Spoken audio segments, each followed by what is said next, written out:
दोस्तों, आप सभी को याद ही होगा, मैंने एक बार एक वीडियो बनाकर आपको बताया था कि फ्रांस को इस समय रोने के लिए चाहिए एक कंधा, और वो कंधा सबसे अच्छा भारत का ही होगा। और भारत ने अपना कंधा देकर फ्रांस को अपने अंडर में कर लेना चाहिए, जिस वजह से हम लोग उससे कई सारी चीजें हासिल कर सकते हैं।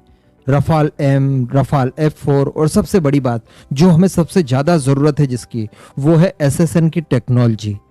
तो मैं आपको बता दूं कि भारत ने उस समय अपना कंधा रोने के लिए फ्रांस को दे दिया था, यानी भारत ने बीज बो दिए थे और अब उसकी फसल पककर पूरी तरह से तैयार हो चुकी है। बस भारत को काटने की देर है, और एग्जैक्टली भारत इस समय वो फसल काटने जा रहा है। हुआ क्या था, देखिए। ऑस्ट्रेलिया ने फ्रांस के साथ सबमरीन वाली डील कैंसिल करके यूके और यूएस का हाथ पकड़ लिया, और उसके बाद में ऑकस का निर्माण हुआ और सबमरीन्स को लेकर डील्स भी हुई। इसमें वैसे ऑस्ट्रेलिया पूरी तरह से गलत नहीं था, लेकिन उसका तरीका गलत था। फ्रांस की सबमरीन्स बहुत ज्यादा महंगी पड़ रही थी, और अमेरिका यूके जैसी सिक्योरिटी भी उसको नहीं मिल रही थी। इसलिए ऑस्ट्रेलिया ने ये डील सडनली तोड़ दी, जिससे फ्रांस बहुत ज्यादा नाराज था। इसके बाद मैंने आपको बताया था कि फ्रांस में 2022 के अंदर ही इलेक्शन होने वाले हैं, और इस दौरान कोई बड़ी डील इमैनुअल मैक्रोन को करनी होगी अगर उन्हें अपना पॉलिटिकल करियर बचाना है तो। क्योंकि ऑस्ट्रेलिया के साथ जो डील टूटी है, उसमें जो नुकसान हुआ है, ये बहुत बड़ा मुद्दा बन सकता है फ्रांस के इलेक्शन के दौरान। वैसे यहाँ पर मैक्रोन ने काफी कुछ कवर कर लिया। 80 रफाल की डील कर ली यूएई के साथ में, और इसी के साथ साथ 30 की संख्या में रफाल की डील की है इजिप्ट के साथ। तो कहीं ना कहीं यहाँ पर गड्ढा भरता हुआ दिखाई दे रहा है, लेकिन फिर भी ये उतना नहीं है। यानी सबमरीन की डील टूटी है तो इसके बदले सबमरीन ही फ्रांस बेचे, तब जाकर कहीं ना कहीं कोटा पूरा होता है फ्रांस का। इसके लिए मैंने कहा था कि भारत को ये मौका लपक लेना चाहिए, और जितनी भी टेक्नोलॉजीज हम ले सकते हैं फ्रांस से ले लेनी चाहिए। वैसे यहाँ पर आप लोगों में से कई लोगों ने कमेंट करके कहा था कि ये टेक्नोलॉजीज तो नॉर्मल समय में भी फ्रांस हमें दे सकता है, कोई बहुत बड़ी बात नहीं। दोनों ही काफी अच्छे सहयोगी हैं, भारत और फ्रांस के बीच में काफी ट्रस्ट है एक दूसरे के ऊपर। तो मैं आपको बता दूं कि हाँ, बड़ी बात नहीं है, ये सारी चीजें हम लोग वैसे भी ले सकते हैं फ्रांस के साथ, लेकिन इस मौके का फायदा उठाते हुए हम लोग अच्छा खासा बार्गेन कर सकते हैं, और कई चीजों में फ्रांस को झुकाकर, अपनी मनवाकर और फिर डील कर सकते हैं। तो मैं आपको दोस्तों बता दूं कि भारत ने इस मौके को बिल्कुल भी नहीं छोड़ा, और तत्काल आनन फानन में जब फ्रांस परेशान था, उसके साथ सहानुभूति जताने के लिए खुद प्राइम मिनिस्टर नरेंद्र मोदी ने भी मोर्चा संभाला। उन्होंने भी मैक्रोन के साथ फोन पर बात की। इसी के साथ साथ हमारे NSA अजीत डोभाल जी, उन्होंने भी विजिट किया था फ्रांस का, और कई अलग अलग माध्यमों से SSN को लेकर हमने फ्रांस के साथ बात की। इसी के साथ साथ एक वीडियो में मैंने आपको बताया था कि 2022 की शुरुआत में ही फ्रांस की तरफ से रफाल M को भारत भेजा जाएगा। तो वो भी भारत भेजने वाला है, और उसके ट्रायल्स वगैरह वो यहाँ पर भारत के सामने देगा। अगर इंडियन नेवी को सारी चीजें सुटेबल लगती है तो इनको लेकर संभवतः कोई डील भारतीय नेवी कर लेगी। तो दोस्तों, अब इसी संबंध में खबर निकल कर आ रही है, जो कि आज आपका दिन बना देगी। मैं आपको बता दूं कि फ्रांस की फॉरेन मिनिस्टर है फ्लोरेंस पार्ली।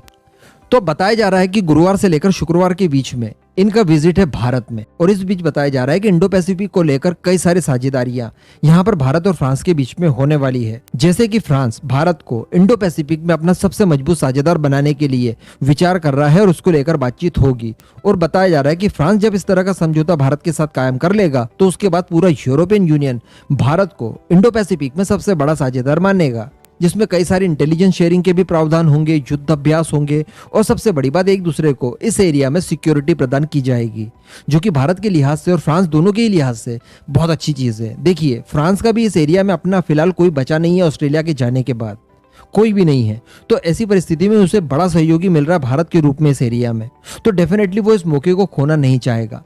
इसी के साथ साथ सबसे ज्यादा फोकस इस विजिट को लेकर किया जाएगा तो वो होगा SSN की टेक्नोलॉजी को लेकर, यानी बराकुडा क्लास की सबमरीन की टेक्नोलॉजी हम लोग हासिल करने की कोशिश करेंगे। जितने भी स्तर पर अभी तक बात हुई है SSN को लेकर, फिर हमारे NSA ने की हो, प्राइम मिनिस्टर ने की हो, या किसी दूसरे ऑफिशियल ने की हो, उन सभी का जो निर्णय निकला होगा उसको लेकर डिस्कशन होगा इसी विजिट के दौरान। तो ये भारत के लिए बहुत स्वर्णिम समय चल रहा है।